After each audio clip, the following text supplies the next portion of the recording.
दुनिया में तरह-तरह की राजनीति होती है। भाषा की, क्षेत्र की, जाति की, नस्ल की, तमाम तरह की राजनीति होती है। उसमें से एक राजनीति फूड का भी है, फूड पॉलिटिक्स। मेरे गुरु प्रोफ़ेसर डी.एन. झा अब इस दुनिया में नहीं है, उन्होंने एक किताब लिखा था, Holi cow beef in Indian dietary tradition और उसमें मैंने एक रिसर्चर की भूमिका निभाई थी। किताब में उन्होंने शुक्रिया मुझे कहा है, इसके लिए प्रोफ़ेसर डी.एन. झा को शुक्रिया और वो किताब जब छपी थी, तब वो बैन हुई थी और प्रोफ़ेसर डी.एन. झा पे एक मुकदमा भी हुआ था। बाद में वो लंदन से किताब छपी और किताब आप जाके नेट पे सर्च करेंगे, तो मिल जाएगी। कहने का मतलब ये है कि पिछले कई वर्षों में बीफ को लेकर कई मॉब लिंचिंग हुई और ख़ास तौर से हिंदू, हिंदी, हिंदुस्तान, हिंदू राष्ट्र कहने वाले लोग बड़ा ही मतलब एक तरह का बीफ को लेकर बहुत ही पॉज़ेसिव है और कई जुनैद हो, कई तरह के नाम आप ले सकते हैं। लेकिन जो हिंदू भी हैं, वो हिंदू ज़्यादा नॉन वेजिटेरियन और ख़ास तौर से ब्राह्मण समुदाय को भी ले लें, तो मिथिला के ब्राह्मण के कार्यक्रम में मछली के बगैर कोई बात नहीं बनती है। आप चले जाएँ कश्मीर में मीट के बगैर कोई बात नहीं बनती है। गोवा में जो है वहाँ बीफ खाते हैं, केरला में भी खाते हैं, नॉर्थ ईस्ट में भी खाते हैं। तो ये कोई मोनोलिथिक ट्रेडिशन नहीं है। बहरहाल जो हिंदू हिंदी हिंदू राष्ट्र की वकालत करते हैं, क्या उन्हें पता है कि मोदी काल में भारत से कितना बीफ एक्सपोर्ट हो रहा है और भारत का दुनिया में कितना स्थान है? आज चर्चा इसी विषय पर होगी, फूड पॉलिटिक्स और बीफ एक्सपोर्ट में भारत। शमसुल इस्लाम साहब मेरे साथ हैं और पूरी तैयारी के साथ हैं। अब सीधा मंच उनको देता हूँ और उनसे समझने की कोशिश करता हूँ कि आखिर चक्कर क्या है?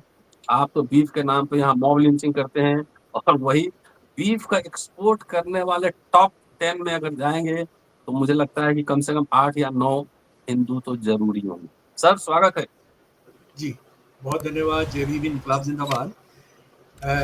डॉक्टर रतन लाल, ये जो हिंदुत्ववादी गिरोह है हमारे शासकों का और इसके जो इंटेलेक्चुअल्स हैं और इसके जो सड़कों पर इसके जिनको आप ये कहेंगे कि विजिलेंस जो पहरेदार इन्होंने बनाए हुए हैं, जिनके बारे गाय को लेकर जिनके बारे में मोदी साहब ने खुद एक बार कहा था कि गुंडों के गिरोह हैं जो अ, जो अ, जो चोरी चक्के और इस सब काम में लगे हैं और वो उसको गांव के गाय के सेवक भी बन गए हैं।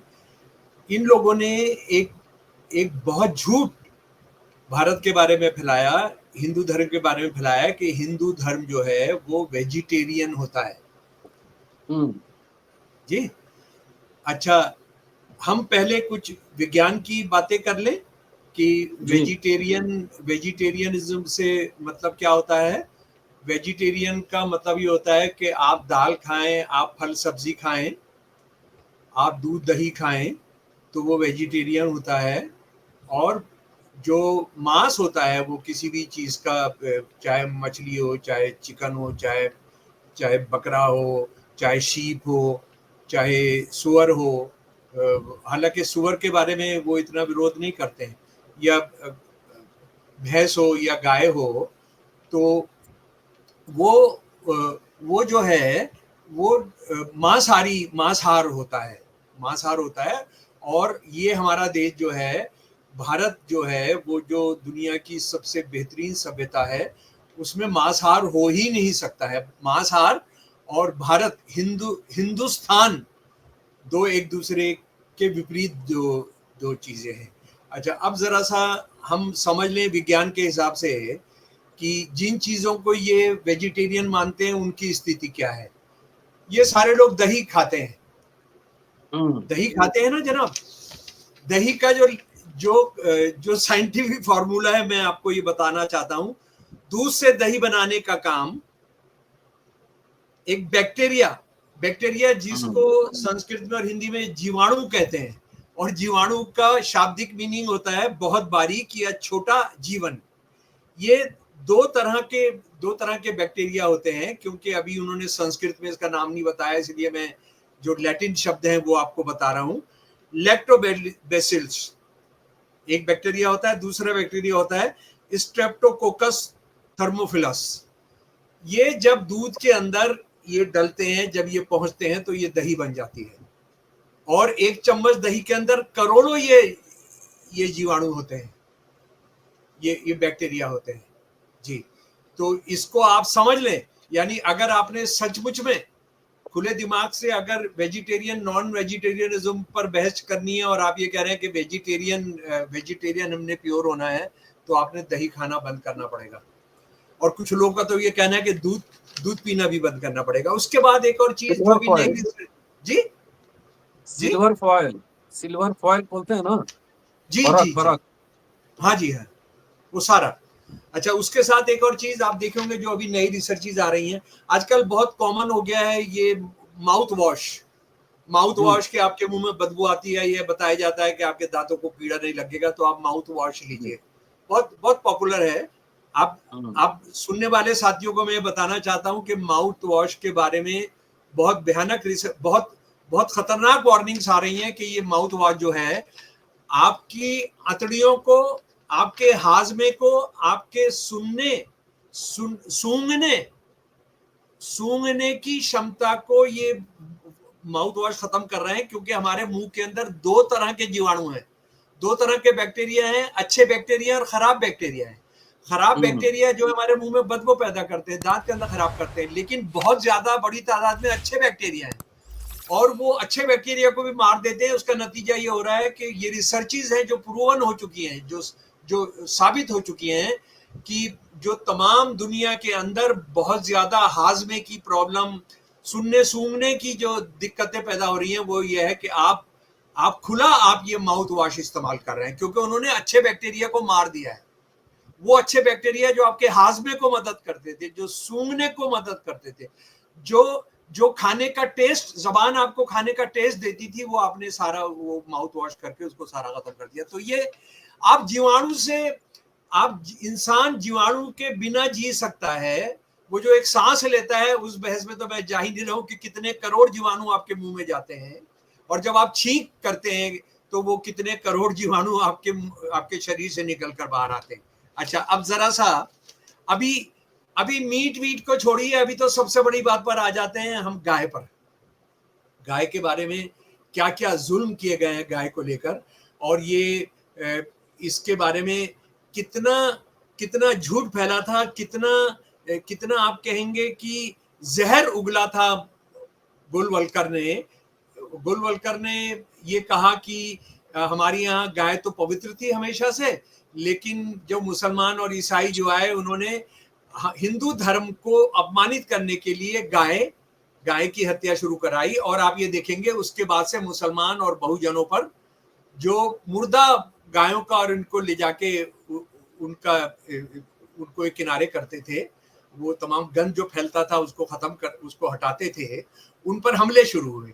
और ये कितना बड़ा झूठ था। इससे पहले गाय काटने को लेकर 1882 के अंदर कुछ दंगे हुए, कुछ और जगह भी दंगे हुए, लेकिन बात यह है कि ये मुसलमानों ने शुरू कराया इसको लेकर, आम मुसलमानों पर हमले नहीं होते थे। ये कितना झूठ बोला था इस गुरु ऑफ हेट ने, गुलवलकर ने। मैं विवेकानंद जी, अच्छा एक बात और, बाबा साहब का एक लेख में कई बार जिक्र कर चुका हूं, did Hindus never eat beef in ancient India. आपने उसको पढ़ना चाहिए। बीबीसी हिंदी वालों ने उसका हिंदी करके भी लगाया है, आपको वो मिल सकता है। तो डॉक्टर अंबेडकर की तो हम बात ही नहीं कर रहे हैं, क्योंकि डॉक्टर अंबेडकर ने हिंदू धर्म और जो ब्राह्मणिकल स्क्रिप्चर्स हैं उस पर जो काम किया, ऐसा कोई रिसर्चर पैदा नहीं हुआ इस देश के अंदर जो अपने आप को गुरु कहते हैं, जो अपने आप को ये कहते हैं कि हिंदू धर्म के वो बड़े जानकार हैं। वो भी बाबा साहब के बराबर में हिंदू धर्म को और वैदिक धर्म को नहीं जानते हैं। बाबा साहब तमिलनाडु में भाषण कर रहे हैं और वो कह रहे हैं, इसी भारत में कभी ऐसा भी समय था जब कोई ब्राह्मण बिना गौ मांस खाए ब्राह्मण नहीं रह पाता था। तुम वेद पढ़कर देखो कि किस तरह जब कोई सन्यासी या राजा मकान में आता था तब सबसे पुष्ट बैल मारा जाता था। और उसके बाद डॉक्टर विवेकानंद जी आए अमेरिका में। अमेरिका के अंदर वो वर्ल्ड जो रिलीजियस कॉन्फ्रेंस थी उसके अंदर आए और उन्होंने जो भाषण किया, ये 2 फरवरी सन 1919 को शिकागो के अंदर, सारी दुनिया के विद्वान आए हुए थे, धार्मिक विद्वान आए हुए थे। आप अचंभित रह जाएंगे यदि प्राचीन वर्णों के आधार पर मैं कहूं कि वो अच्छा हिंदू नहीं है जो बीफ नहीं खाता है। महत्वपूर्ण अवसरों पर उसे आवश्यक रूप से बैल की बलि देना व उसे खाना चाहिए। संस्कृत के अंदर दो शब्द हैं, एक शब्द है अघन्य, जिसको मारा नहीं जाएगा, यानी जो दूध देने वाली गाय है उसको मारा नहीं जाएगा। लेकिन एक दूसरा शब्द है गोघना। गोघना जो आप अपने मेहमान या भगवान के आने पर आपका दामाद आ गया, मेहमान आ गया, राजा आ गया, उसके लिए आप गाय की बलि देंगे, आप बैल की बलि देंगे। अघन्या जो रूल है कि दूध देने वाली गाय को आप नहीं मारेंगे, वो उसको आप रख देंगे, उसको विराम देंगे, उसको एक तरफ रख देंगे। ये विवेकानंद कह रहे हैं। और विवेकानंद जी की तरफ से जो अद्वैत आश्रम, अद्वैत संस्थान बनाया गया, उन्होंने इस पर बहुत रिसर्च किया है। अगर इनको पढ़ने लिखने की थोड़ा तमीज हो तो ये कम से कम विवेकानंद को पढ़ेंगे, बाबा साहब को तो छोड़ दीजिए। और डॉक्टर रतनलाल ने बहुत अच्छे तरीके से बताया कि केरल के हिंदू मुसलमान ईसाई सब बीफ खाते हैं, ये सेकुलर है। कर्नाटका में बड़ी तादाद के अंदर खाया जाता है। गोवा के अंदर, गोवा जो है वो आरएसएस की सरकार है। आप सारा नॉर्थ ईस्ट आपने बताया, और उसके बाद आपने ये भी बताया कि जो इस देश के ब्राह्मण है कश्मीर के, वो आप बता चुके हैं मैं, लेकिन उसको जरा फिर रिफ्रेश कर रहा हूं। बंगाल के, आप बिहार के, ये जो जिसको आप हिंदी बेल्ट कहते हैं, इसको छोड़कर, और हिंदी बेल्ट के अंदर भी क्षत्रिय उनको मीट से कोई परहेज नहीं है। तो आप ये किस लिए कर रहे हैं? आप एक खास किस्म का, एक छोटे से गिने चुने लोगों का जो खाने पीने का तरीका है, आप उसको सब पर थोप रहे हैं, और मोदी के आने के बाद आप उसको डंडे के जोर पर आप इसको करना चाह रहे हैं। अच्छा, अब हम जो असली बात है, जो मुख्य मुद्दा है, उस पर आ जाते हैं कि ये 28 मई 2025 का आंकड़ा है डॉक्टर रतनलाल जी। सारी दुनिया के अंदर जो गाय का मीट तो अभी इजाजत नहीं है, हालांकि जिस दिन इसकी इजाजत मिल जाएगी तो वो भी सबसे ज्यादा हमारे देश से ही जा रहा होगा। ये भैंस का मीट को कारा बीफ कहते हैं इसको, इसका नाम है इंटरनेशनल कारा बीफ। ये कारा बीफ जो है, ब्राजील नंबर 1 है, ऑस्ट्रेलिया नंबर 2 है, इंडिया नंबर 3 है। कब का आंकड़ा है? 28 मई 2025। ये दुनिया का एक बहुत बड़ी मीट की व्यापार का हिसाब रखने वाला एक है APLF, और हमने 2024 के अंदर 3.2 खरब डॉलर सालाना का बीफ भेजा है दुनिया को। उसके बाद ये सिर्फ बीफ ही नहीं है जो हम भेज रहे हैं, हम शीप का मीट भेज रहे हैं, हम बकरे का मीट भेज रहे हैं, हम मुर्गों का मीट भेज रहे हैं, और जो सबसे बड़ी दुनिया की जो सबसे बड़ी कंपनियां हैं मीट भेजने वाली, वो उसमें भारतीय कंपनियां हैं। मैं उनमें से कुछ के नाम आपको गिनवा दे रहा हूं, जिनके मालिक हिंदू मुसलमान दोनों हैं। Allana sons private limited, fair exports India private limited, ये दुनिया की बहुत बड़ी कंपनियां जो कारा बीफ को सप्लाई करती हैं। Alhamd agro food product limited, Mirha exports private limited, Al Ammar frozen private limited, और उसके बाद दूसरे जानिए ये जो दूसरे ग्रुप्स हैं, Al Dua food processing, Amron foods processing, Rustam foods processing, Al Zia exporters, Alam industries, Al Kabir. और ये मैं आपको बताना चाहता हूं, इसमें बड़ी बड़ी हिस्सेदारी हिंदुओं की है, बड़ी हिस्सेदारी हिंदुओं की है। और अल कबीर तो एक बहुत बड़ा जो पूंजीपति परिवार है, जो हिंदू परिवार है, सब्बरवाल, ये उनका है, सतीश सब्बरवाल और उनके भाई का है। इसी तरह से मार्क इंटरनेशनल जो एक बड़ी कंपनी है, वो मनोहर टिकम दास रुपरेली उसके बड़े बड़े हिस्सेदार हैं। तो ये जो मीट का आप धंधा कर रहे हैं, इसको बंद कराइए। इसको आप बंद कराएंगे तो एक्सपोर्ट बंद कराएंगे तो कम से कम एक फायदा ये होगा कि इस देश के अंदर भैंस का मीट थोड़ा सस्ता मिलेगा। और आप अगर ये बेवकूफी करेंगे कि भैंस के मीट पर आप बंद कर दे, इस पर बैन लगा देंगे, तो भारत की इकोनॉमी जो है वो एक आध साल में गिरने वाली, वो एक हफ्ते के अंदर ही गिर जाएगी। इसको बहुत अच्छे तरीके से हमने समझ लेना चाहिए। अच्छा, उसके बाद हम बात कर रहे थे स्क्रिप्चर्स में कि ये जो वेजिटेरियन हिंदुइज्म बना रहे हैं, मैं दोस्तों से चाहूंगा कि मनुस्मृति का जो चैप्टर 5 है वो उसको जरूर पढ़ें। चैप्टर 5 है उसमें श्लोक 32 है, वो जो भगवानों की स्तुति के अंदर उनको ऑनर करते हुए जो मीट आप खाते हैं, जो मीट आप बनाते हैं, वो करना बहुत जरूरी है। उसके बाद 35 नंबर, वो आदमी जो वेदों के हिसाब से मीट को बनाता है, उसको सर्व करता है, और अगर कोई आदमी ऐसा मीट खाने से मना कर देता है तो वो अगली 21 जन्मों के अंदर जानवर बनेगा। रतनलाल जी फिर बता दे रहा हूं मैं, यानी वेदों के हिसाब से आपने मीट बनाया, उसका तरीका बताया उन्होंने, कैसे शहद डलेगा उसमें घी डलेगा, उसमें क्या क्या डलेगा। जो इसको खाने से मना कर देता है वो कितने जन्मों तक जानवर बनेगा, इंसान नहीं बनेगा। वो मनुस्मृति का श्लोक 35 हमको बता रहा है कि 21 जन्मों तक होगा।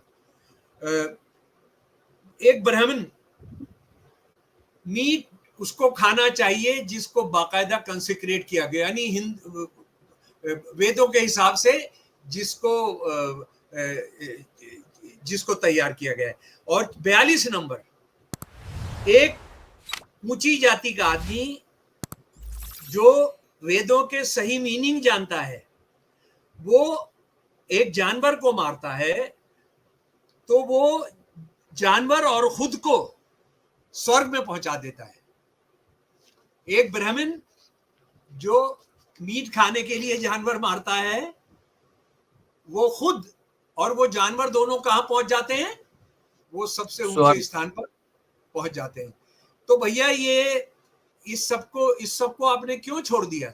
इस सबको आपने इसलिए छोड़ दिया क्योंकि आप हिंदू धर्म के अंदर जो एक छोटा सा ब्राह्मणिकल जो था, जो छोटा सा जो ग्रुप था, वो मोदी की तरह के नेता आरएसएस में सारे वो भर्ती हो गए। उसका इस देश की परंपराओं से, इस देश के हिंदुओं से कोई लेना देना नहीं। और बदकिस्मती से गांधी जी जैसे हमारे राष्ट्र के जो नेता थे, उन्होंने भी उस सवाल को एक हिंदू धर्म से जोड़ दिया।